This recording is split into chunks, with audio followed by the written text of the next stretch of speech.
कुछ मुसलमान मिठाई खा रहे हैं। अरे क्या क्या जवाब देके जाओगे आपके नस्लों को?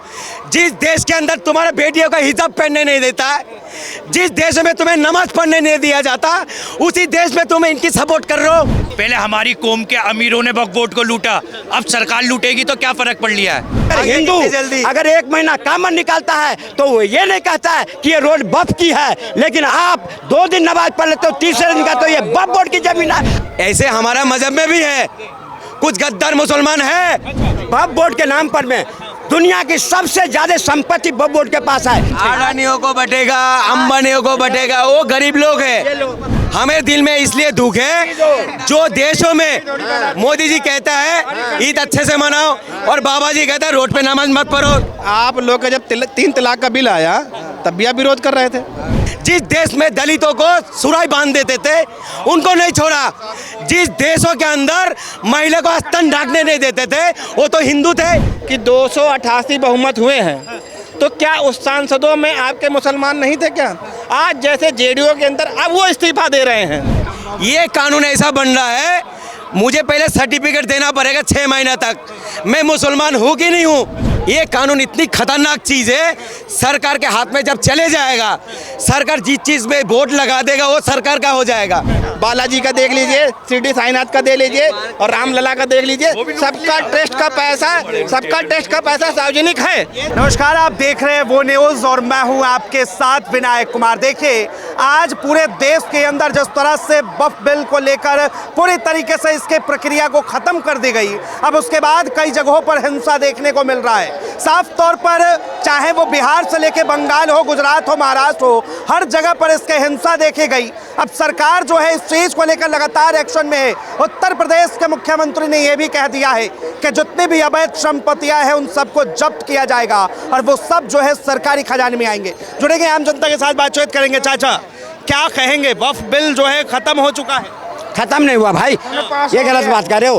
वक्फ बोर्ड को में संशोधन किया गया है, जो असीमित नियम कानून ये राक्षस कांग्रेस पार्टी ने उन्हें मुहैया कराया था 70 सालों में, उस पर में अंकुश पाया गया है, उसको पाबंदी किया गया है। जो आप बिना कागज के, बिना किसी चीज़ के आप किसी गांव पर में अपने दावा नहीं पेश करेंगे, आप किसी शहर पे दावा नहीं पेश करेंगे, आप किसी मंदिर पे दावा नहीं पेश करेंगे। इन चीज़ों में संशोधन जो 14 है उसको हटाया गया है। हिंसा किस बात की हो रही? हिंसा ये जो भड़का रहे हैं ना लोगों को, वो समझ में आ गया है और अब लोग भड़कने वाले नहीं हैं, क्योंकि वक्फ बोर्ड मैं कहता हूँ अच्छी चीज़ है। ये वक्फ बोर्ड, अगर देश आज़ाद हुआ तो सबसे कम कम्युनिटी में आज भी पारसी है जो एक अपना सांसद भी नहीं बना सकता, जैन भी है, सिख भी है, ईसाई भी है, लेकिन कोई बोर्ड नहीं बनाया। सिर्फ कांग्रेस पार्टी ने क्या बनाया?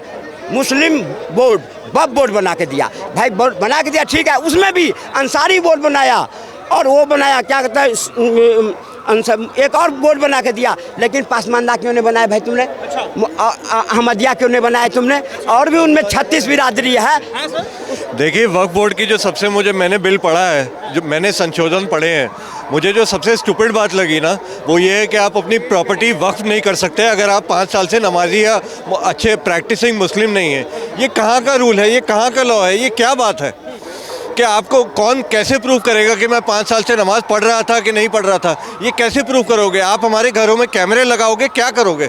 आप मुझे बताओ। देखिए, आज जो है जो वक्फ का जिक्र हो रहा है, आता हूँ चाचा, आता हूँ, कहा जा रहा है, अब कई लोगों ने ये भी अपील डाल दी है कि मोदी जी और अमित शाह जैसे कि भाई वक्फ बोर्ड हो सकता है तो भारत के अंदर सनातन बोर्ड क्यों नहीं? बिल्कुल होना चाहिए। देखिए, वक्फ क्या है? आपने दान किया, आपने वक्फ कर दिया, उसके बाद इसका सरकार का इससे क्या लेना देना है मेरे को नहीं समझ आती कि भाई प्रॉपर्टी किसकी है? हिंदुओं की प्रॉपर्टी तो नहीं है, क्रिश्चियन की प्रॉपर्टी तो नहीं है, ये तो वक्फ की प्रॉपर्टी है। उन्होंने चाहे और 30% आप देखेंगे तो आपको कब्रिस्तान मिलेंगे, 30% देखेंगे तो मदरसे मिलेंगे। पूरे साल मदरसे चंदा जमा करते रहते हैं, तब भी उनके खर्चे पूरे नहीं होते।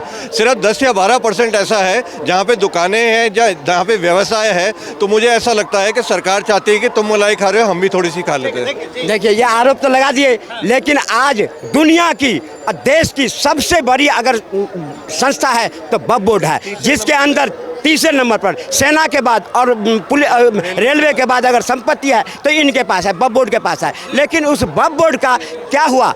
आज इस संघ पर में प्रश्न उठा देते हैं। जैन समाज कितना कम है संख्या में, लेकिन जैन के बहुत सारी संस्थाएं हैं, पारसिक संस्थाएं हैं, आप सिखों की संस्थाएं हैं, हिंदुओं की संस्थाएं हैं, लेकिन वक्फ बोर्ड की एक भी कोई बना बताओ जो अगर यूनिवर्सिटी का फायदा क्या है वक्फ बोर्ड में जो संशोधन हुआ? संशोधन इसलिए किया गया है कि उनके जो प्रॉपर्टी थे उस पर में जो आज दिल्ली के 123 प्रॉपर्टी जो है, जिसमें हयात होटल, ये ओबराय होटल, यहाँ के सीजीओ बाग, दुनिया में इतने कीमती चीज, उस पैसों को आप बताइए कि जो ओबराय होटल है ये एक रात की कीमत एक रूम के 12,000 है, जबकि 12,000 सालाना के लीज पर दे दिया गया। वो पैसे कौन खा रहा है भाई? वो पैसे जा रहा है क्या पसमंदा समाज को? वो जा रहा है क्या वो नीचे की समाज को? आज अगर मोदी जी समझा बुझा करके, आज मोदी जी वो हिंदुओं में नहीं बांटेंगे, वक्फ बोर्ड की प्रॉपर्टी को हिंदुओं में नहीं बांटेंगे, उन्हीं में बांटेंगे। आज उन समाज को अगर समझा बुझा करके उनके हित की बात करे हैं तो दर्द किसको हो रहा है?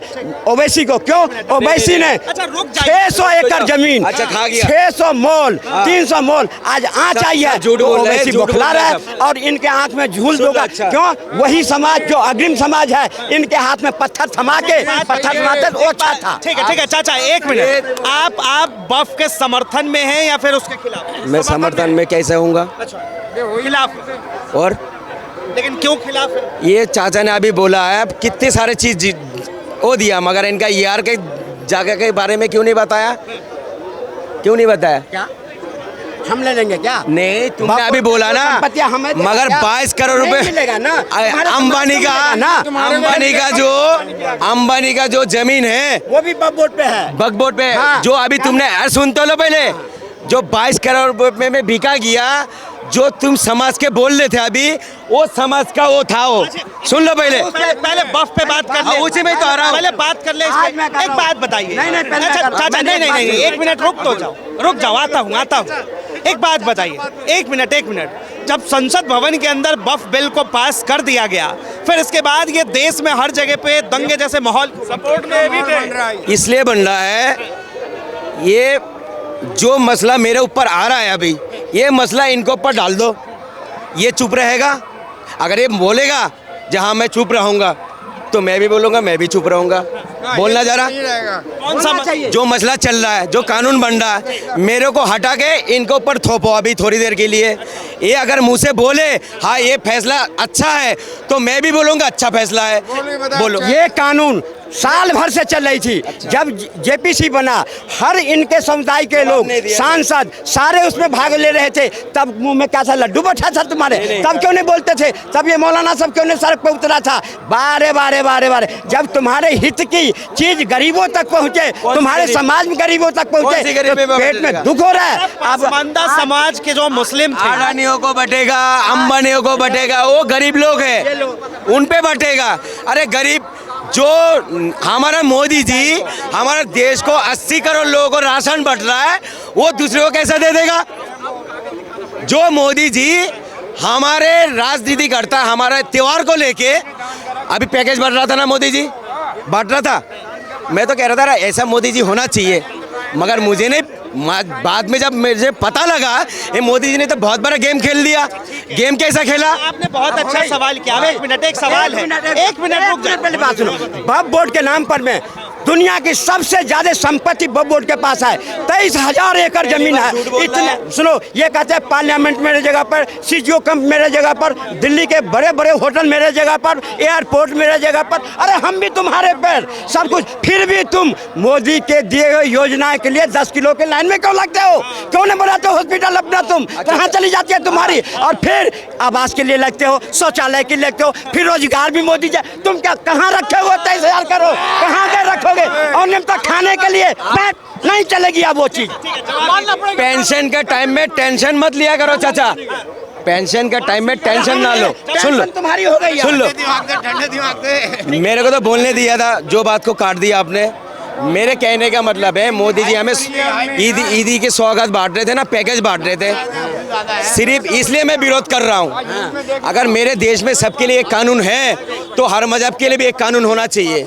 जब हिंदू भाई का त्यौहार था ना, होली का त्यौहार, भाई हमारा सनातनी भाई क्या गलती कर रहे थे, उनको पैकेज क्यों नहीं बांटा? कहीं और से कहीं और चले गए। नहीं, हमारा जो मुद्दा शुरू हुआ, आप वक्फ बिल पे आइए। अभी मैं आऊंगा सर। वक्फ बोर्ड की बात कर रहा है, वक्फ बोर्ड के कानून है क्या है, इनको पता है?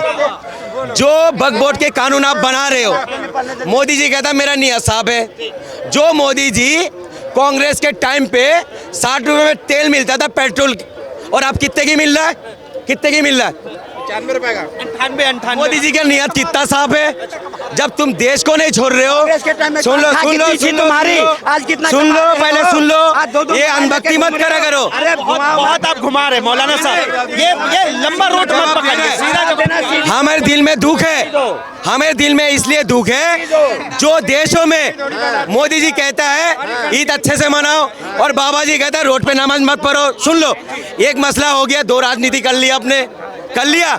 वक्फ बोर्ड के अंदर जो कानून बना रहे हो, ये कानून अगर अच्छा होता, ठीक है भाई, रोड पे क्यों आता लोग? बहुत सारे अच्छा ही है इसमें, मुझे दिख रहा है, बहुत सारे अच्छा ही दिख रहा है। जिस तरह से शाहीन, एक मिनट, जिस तरह से शाहीन बाग में CA/NRC को लेकर प्रोटेस्ट हुआ था, फिर से एक बार सड़क जाम करेंगे आप? सुन लीजिए, एक है संविधान के दायरे में करना चाहिए, संविधान के दायरे में। देश के लिए संविधान है, गुंडागर्दी नहीं है। अगर मोदी जी गुंडागर्दी संविधान के तहत पास नहीं हुआ है लोकसभा के अंदर जो बिल पास हुआ है, ये जबरदस्ती, जिसकी लाठी उसकी भैंस, हमने पास करा, उसकी भैंस। भैया अच्छा ही बताओ, आप लोग का जब 3 तलाक का बिल आया तब भी आप विरोध कर रहे थे, उसके बाद तो ये वो आपका वो लगा है कोरोना वाला, फिर आप लोगों ने विरोध क्यों नहीं किया कि भाई हमारे साथ गलत किया गया? 3 तलाक जो बिल मोदी जी लाए हैं वो हमारे साथ गलत किया गया है, हम इस योजना का लाभ नहीं लेंगे। आपको विरोध करना चाहिए था, चलिए आपने उसका विरोध भी नहीं किया, योजना का लाभ ले लिया। फिर मोदी जी ने अभी आपको ईद किट दी, और ये JPC पहले से लागू थी, जब अपने जगदम्बा पाल बना रहे थे, ये लमसम 6-7 महीने चल रही थी, तो आपको विरोध करना चाहिए था कि मोदी जी हमारा वक्त बोर्ड छीन रहे हैं, हम इसकी योजना का लाभ नहीं लेंगे। सुनिए, सब ये मत करिए, आपने अगर नहीं लिया तो इसका मतलब समाज ने नहीं लिया, आपने नहीं लिया कोई बात नहीं, लेकिन बाकी समाज ने लिया। आज आप विरोध कर रहे हो, लेकिन आपके ही समाज के लोग समर्थन भी कर रहे हैं, आज 288 वोट अगर पक्ष में पड़े हैं तो उसमें सांसद आपके थे कि नहीं थे? आपने नीतीश कुमार का समर्थन लिया तो उसमें मुसलमान भाई थे, आपने तमिलनाडु वाली पार्टी नायडू वाली ली, उसमें भी मुसलमान थे, आपने दिल्ली में सरकार बनाई भारतीय जनता पार्टी की, आपने वोट दिया, तो आज सरकार आपने चुनी, 60 में से 7 सीट आपने दी, फिर विरोध दूसरे पे क्यों कर रहे हो? आप करते खुद हो और विरोध दूसरे बता रहे हो, ये कैसे बात? प्रदेश के अंदर एक मौलाना साहब कह रहे थे कि भाई वक्फ में जो संशोधन हुआ है बहुत सही है, अब मुस्लिम समुदाय के लोगों ने ही मौलाना साहब का मार के सर फोड़ दिया। बताओ। एक बात सुनिए सर, ये सही था कि गलत? मैं ये संविधान और कानून मैं आऊँगा। ये भाई जो है ना MBBS डॉक्टर है, और ये भाई है छरक छप डॉक्टर, इस पे और इन पे कितना अंतर है? ये अनपढ़ और ये पढ़ा लिखा, कितना अंतर है? कितना अंतर है सर? ऐसे हमारा मजहब में भी है, कुछ गद्दार मुसलमान है, मैं अभी बोल रहा हूँ, पहले सुन लो। मेरे दिल में दुख, एक बात कह रहा हूँ मैं, मेरे सबों में भी बहुत सारे गद्दार हैं, मैं आपको अभी बता रहा हूँ। इम्तियाज जलील कौन थे? मुसलमान थे जो चुनाव लड़ रहे थे, ठीक है? एक आदमी को हराने के लिए 30 मुसलमान उनके खिलाफ खड़ा हुआ, किसने हराया? मुसलमानों ने। तो मैं इसलिए कह रहा हूँ मेरे सबों में भी गद्दार है, जैसे आज इनको पता नहीं है वक्फ बोर्ड का मसला क्या है, इतनी नाजुक मसला है, मगर लोगों ने मोमबत्ती जला रहा है, कुछ मुसलमान मिठाई खा रहे हैं। अरे क्या जवाब देके जाओगे आपके नस्लों को? जिस देश के अंदर तुम्हारे बेटियों का हिजाब पहनने नहीं देता है, जिस देश में तुम्हें नमाज पढ़ने नहीं दिया जाता, उसी देश में तुम इनकी सपोर्ट कर रहे हो। क्यों कर रहे हो? ये तुम्हारा आज़ादी छीन रहा है। जिस देश में दलितों को सुराई बांध देते थे उनको नहीं छोड़ा, जिस देशों के अंदर महिला को स्तन ढकने नहीं देते थे वो तो हिंदू थे, उनको नहीं छोड़ा गया। सुन लीजिए सर, जो राजनीति है बीजेपी लोग बड़े बड़े मंदिर तोड़ दिया राजनीति के लिए। किसने तोड़? बीजेपी सरकार रोड बनाने के लिए, सुन लीजिए सर, जो इंसान अपनी धर्म को नहीं छोड़ा राजनीति के लिए, वो मुझे कैसे छोड़ देगा? तो क्या मुस्लिम धर्म के जो नेता हैं उन्होंने जो है छोड़ दिया? गद्दार हैं इनके नजर में। क्या कह रहा हूँ मैं? खुलेआम बोला। समाज के लोग, इनके समाज के लोग, मैंने क्या बोला हूँ? मैंने क्या बोला हूँ? लोगों पे आरोप लगा। मैंने ये बोला हूँ, मैंने मिसाल दिया, ये बड़ा डॉक्टर है, छोटा डॉक्टर है, इन पे बहुत अंतर है। जिनको इस बिल के बारे में पता नहीं है वो मिठाई खा रहा है। सुन लीजिए सर, जिनको इस बिल के बारे में पता नहीं है वो मिठाई खा रहा है, खुशियां मना रहा है, पर उनको पता नहीं है वक्फ बोर्ड है क्या। आज तक उन्हीं जो पिछड़े थे इनके समाज के लोग, उन्हीं के हाथ में पत्थर पकड़ाते थे और उन्हीं को भड़का के रोड पे ला करके मासूम को कत्ल करवाते थे। ऐसे ऐसे समझदार लोग, हाय रे समझदारी का इनाम दो इनको।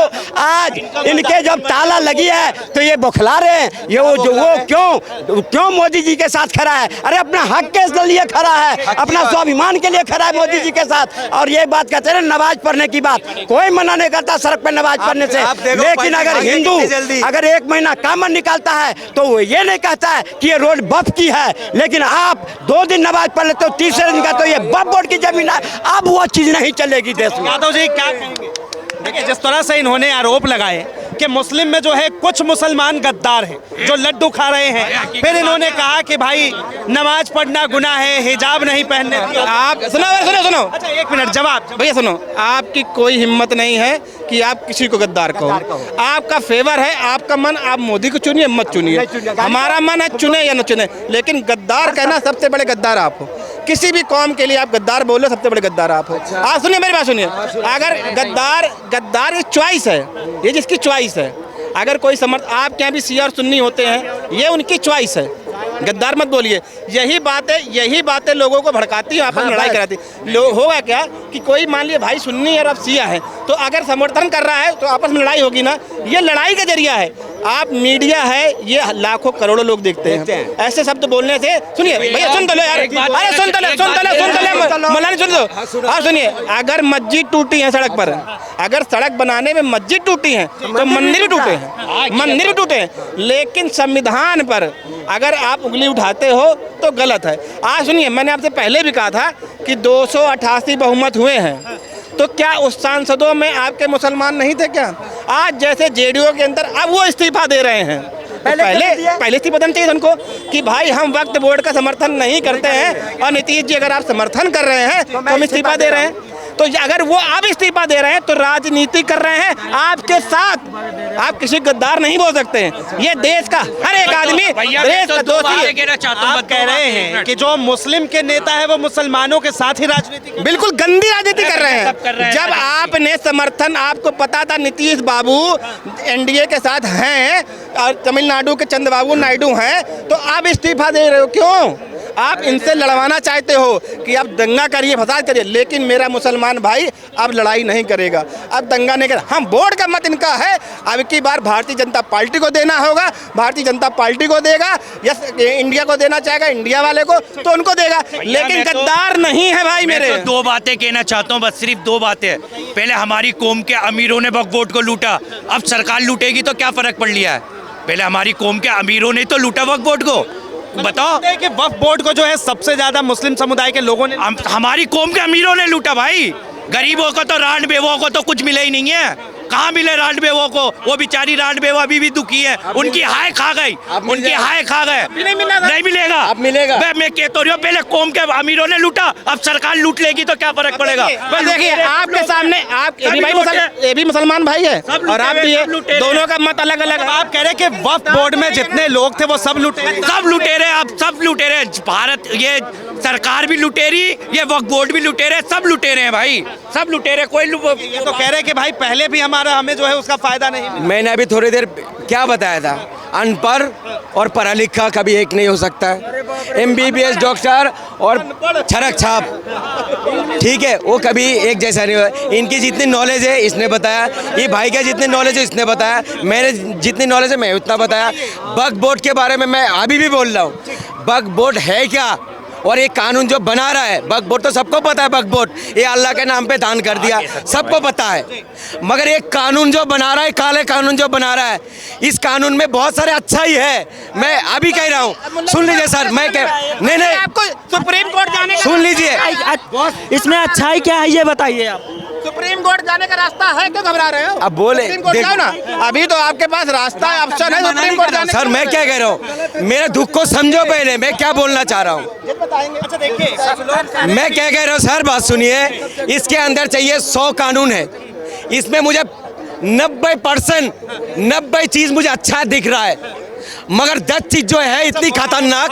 दिल पे आप हाथ रख के कहेंगे कि वक्फ बोर्ड से जो है मुस्लिम समुदाय के गरीब लोगों का कितना भला हुआ, कितने स्कूल खुले, कितने मदरसे खुले, कितने जो है हॉस्पिटल, बहुत सारी मेरे चीजें में आंकड़ा बताइए। बहुत सारे कमी है, बहुत सारे कमी है वक्फ बोर्ड में, बहुत सारी कमी, एक आंकड़ा बताइए। बहुत सारे कमी बता रहा हूँ मैं आपको। दिल्ली में 123 सुन लीजिए, बहुत सारे कमी है। दिल्ली में 123 प्रॉपर्टी है। मैं क्या कह रहा हूँ सर, दिल्ली में 123 बताइए। प्रॉपर्टी है। 123 में से कितने पर हॉस्पिटल है और कितने पर जो है मदरसे खुले? सर, मैं उसी में आ रहा हूँ। सरकार ने इस बनाई वक्फ बोर्ड के अंदर सरकार ने बनाएगी एक मिनट, वो वक्फ बोर्ड की जगह पे बनेगा। सरकार का क्या काम है फिर सरकार का काम है यार, दान किस सरकार के काम अच्छा जी, नहीं सर, ये बढ़िया।